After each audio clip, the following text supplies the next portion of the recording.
In the lush forests of West Africa, where the sun dipped into the horizon and painted the sky with hues of gold, there lived a spider named Anansi.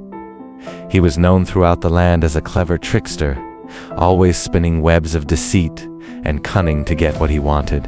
One day, Anansi's stomach growled with hunger, and he set his sights on the village's ripe yams. But the villagers were cunning too, and they guarded their crops closely. Anansi knew he had to come up with a clever plan to get his paws on those yams. He spun a web and began to weave a tale, pretending to be a wise old man. He called out to the villagers, "Hear me, good people. I have a message from the gods. They say that the yams are not just a food, but a sacred gift. Anyone who eats them without permission will be cursed."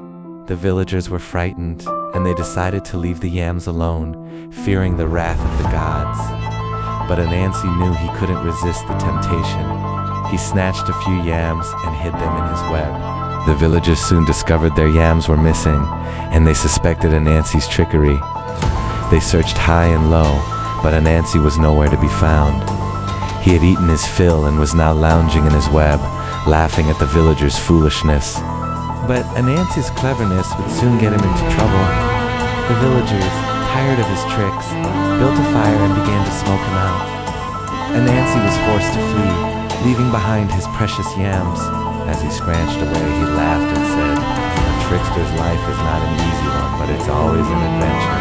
From that day on, Anansi continued to weave his webs of deceit, but he also learned to be more careful, for as they say, a clever trickster must always be prepared for a clever catch. This tale of Anansi the spider is a classic West African folktale, showcasing his cunning and clever nature. Would you like more stories about Anansi